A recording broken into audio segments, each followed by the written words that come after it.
Criamos um software que vai destruir a humanidade. Nós criamos um software que vai invadir todos os sistemas de segurança. O que é isso? Isso não é porque eles criaram. E não é porque isso vai acontecer. Você propaga que você está criando um verdadeiro Deus. Isso diz que você tem muito poder. Conheço, né, o Barato há 4 décadas, né?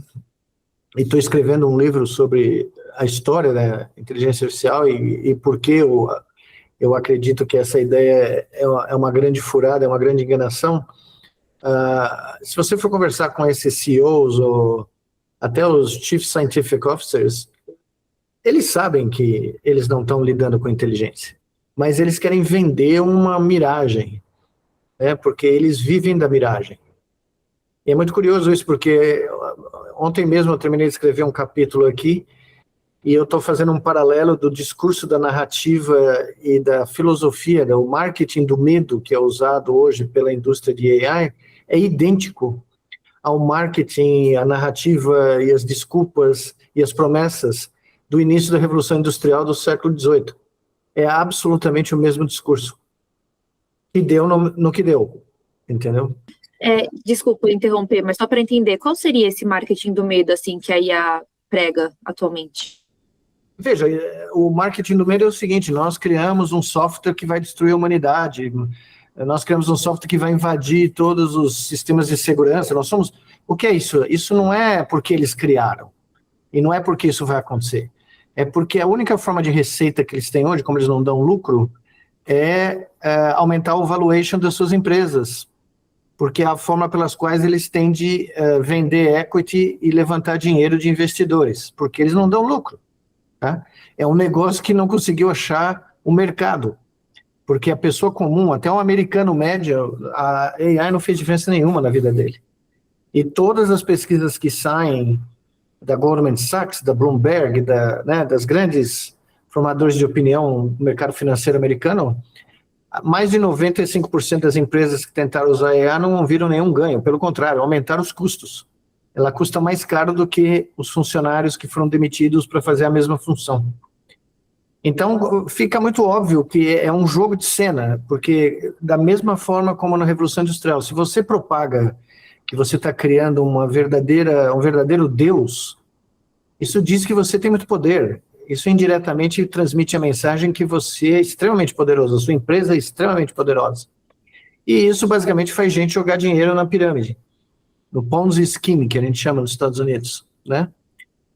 Então, o marketing do medo, esse é o primeiro. O segundo é a fantasia de prometer que a era da fartura, a era da abundância, todos nós vamos precisar trabalhar, o trabalho vai acabar. É a mesma coisa que era prometida quando o motor a vapor foi introduzido nas fábricas de tecelagem na Inglaterra e nas minas da Inglaterra, e o que se viu foram mulheres e crianças trabalhando 16 horas por dia, 7 dias por semana, tendo 1 hora para jantar, porque o almoço nem existia.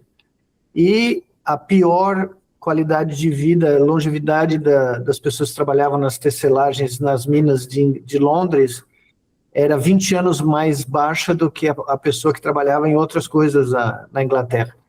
E as crianças morriam de tuberculose, raquitismo, né? Então, a tal era da fartura nunca chegou.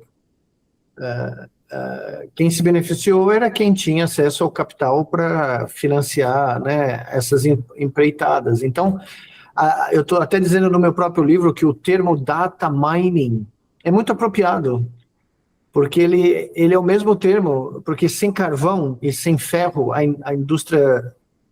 Revolução Industrial não teria funcionado. Então, você precisava ter minas em todos os lugares, né? Então, se você fosse no quadrilátero lá, formado pelas cidades ao redor de Manchester, Liverpool, Leeds, se você fosse nessa região, o quadrilátero do carvão, das minas de carvão, você ia ver que a cidade inteira era coberta em poeira de carvão. E as pessoas respiravam isso e morriam muito cedo por causa de problemas pulmonares, a ponto de... Tem até uma paródia interessante, até as borboletas de Manchester eram cobertas de carvão. Então, quando elas pousavam e ficavam paradas na parede, quando elas saíam, você via um negativo da borboleta, porque ao longo do dia, a poeira de carvão fazia um contorno da borboleta numa parede, por exemplo, né? E isso foi retratado na literatura, no teatro da época, né? Então, o data mining tem um nome apropriado da exploração da privacidade, da nossa propriedade intelectual, e leva você a concluir que não mudou muita coisa do começo do século XVIII até os dias de hoje, em termos de como você vende uma nova tecnologia, e não necessariamente beneficia boa parte da humanidade. A vasta maioria da humanidade não está nem aí. Se você remover a AI ou a inteligência artificial da vida cotidiana, simplesmente que nem os bets, proibir, a vasta maioria da população não vai sentir diferença nenhuma na sua vida, né? Então é o que eu chamo eu não sou o primeiro a dizer isso, o grande pensador, o grande escritor americano Lewis Mumford, que criou a expressão nos anos 30 do século passado, né? Ele chamava isso do culto à máquina, que no final da vida dele ele transformou no culto à tecnologia, porque ele falou que a tecnologia vai além da máquina, né? E ele faleceu no início da era digital, bem no comecinho, então ele não tinha noção do que ia acontecer, mas ele já tinha pensado o que a computação ia fazer para a vida humana, de uma maneira extremamente visionária, né? Eu leio os livros dele e penso que eu estou lendo o jornal de hoje, é impressionante. E ele tem uma obra muito abrangente e que não foi muito lida na época que ele publicou, né? Ele ficou muito famoso depois, muito famoso.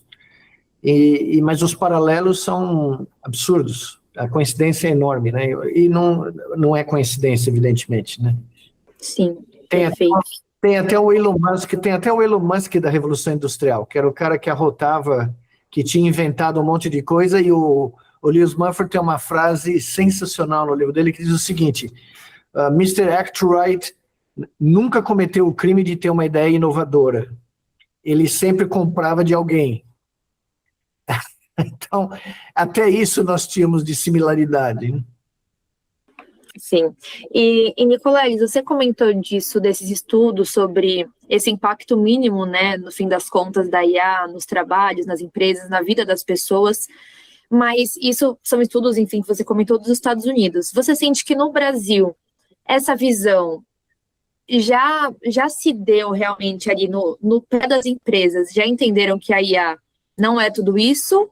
Ou ainda, não sei se talvez por uma síndrome ali do vira-lata, ainda está todo mundo meio deslumbrado? Eu estou há 40 anos nos Estados Unidos e leva 5 a 10 anos para ideias que surgem e são desmistificadas em meses ou em semanas nos Estados Unidos para desaparecerem daqui. É inacreditável como leva tempo para as pessoas caírem em si, que esse marketing, essa propaganda, né?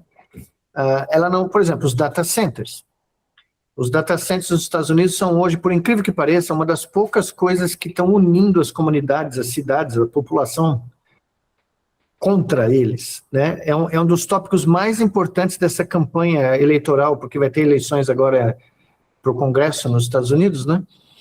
E é um dos tópicos que mais unificou, não interessa de que lado do espectro político você está, as cidades, as comunidades estão se reunindo para bloquear data centers pelo dano ambiental, a poluição sonora, a destruição do solo. Para você ter uma ideia, está impactando o agronegócio americano, no Texas, porque elas estão invadindo esses grandes data centers, a área rural, e não só a terra está sendo comprada, né, em vez de você plantar, para você montar um data center, mas os animais, o gado leiteiro, as galinhas, estão deixando de botar ovo ou gerar leite por causa da poluição sonora contínua. O zumbido contínuo dos data centers está deixando os bichos neuróticos. E eles estão deixando de produzir, né, o que o agronegócio precisa que eles produzam.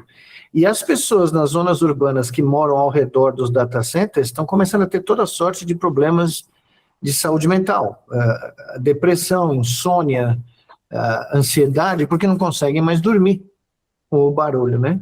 Então, e o que está acontecendo? Só o investimento em CAPEX nos data centers atuais das maiores empresas americanas ultrapassou $1,5 trilhão.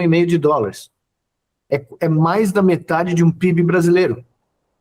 E no primeiro semestre desse ano, um número enorme desses projetos teve que ser cancelado por oposição das comunidades locais. Ou seja, a bolha da IA está prestes a explodir, porque você não lucra, você não gera lucro. Você tem que financiar suas atividades com empréstimos, com bonds de dívida. A Google inovou recentemente criando um bond de 100 anos. Ou seja, ela emprestou dinheiro para pagar em 100 anos. Por quê? Porque eles estão investindo centenas de bilhões de dólares sem ter um retorno. Então, ou você tem investimentos privados, venture capital ou qualquer outra coisa, ou você vende dívida, ou você aumenta o seu valuation para conseguir arrecadar dinheiro. Tá? Mas isso certamente não chegou aqui no Brasil, ainda não.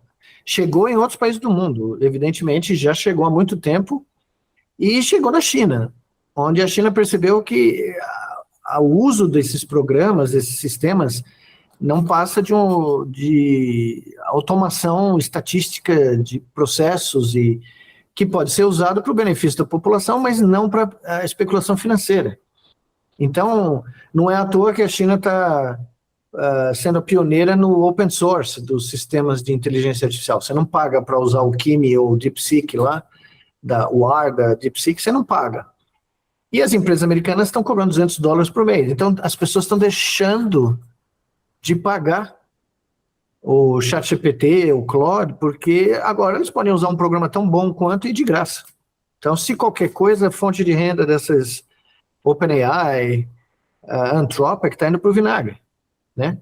Mas as empresas aqui no Brasil, pelo menos as com quem eu conversei recentemente, ainda não se deram conta que você vai gastar muito mais dinheiro pagando por token do que você paga para funcionários fazerem o serviço. Só que, enquanto isso, certas indústrias estão desaparecendo.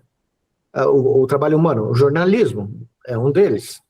Artes gráficas, ilustrações, né, produção de audiovisual, são áreas que estão sendo obliteradas, né? E agora, o mais divertido, eu fiz até uma postagem hoje, que a OpenAI agora é 1 por dia dos altos executivos que pedem demissão, né? Hoje foi a moça que era a chefe de vendas da OpenAI. Agora, quando a sua empresa, o Chief Officer de vendas, sales, pede dimensão com menos de 1 ano de casa, a coisa não está boa, né? Tem algo acontecendo seriamente lá. Então, eu fiz um post irônico dizendo, bom, pelo visto, o único tipo de emprego que a AI vai eliminar é o emprego dos executivos das empresas de AI, né? Porque a OpenAI está perdendo 1 por dia na última semana. Então, é como a crise do dot-com do começo do século e da crise imobiliária de 2007, né? Só para deixar um número com você, a dívida americana pública, se fala muito no Brasil da dívida brasileira, né? Pública. A dívida americana ultrapassou 100% do GDP, é por volta de 40 trilhões de dólares. O GDP americano está abaixo, é 38, alguma coisa assim. O mercado de ações, que é um cassino hoje em dia, vale 80 trilhões, o dobro da dívida pública. Só que 50% do mercado de ações de Nova York são empresas de tecnologia, de AI e outras coisas digitais. 50%, ou seja, 40 trilhões de dólares. Se essa bolha explode, vai ser a maior crise jamais vista da história da economia americana. Muito maior que 29, muito maior que 2007, muito maior que a crise dot-com do começo do século XXI, porque não dá para você imprimir, né, 40 trilhões de dólares para salvar esse povo, né? E basicamente ninguém se deu conta aqui ainda do tamanho dessa encrenca, né?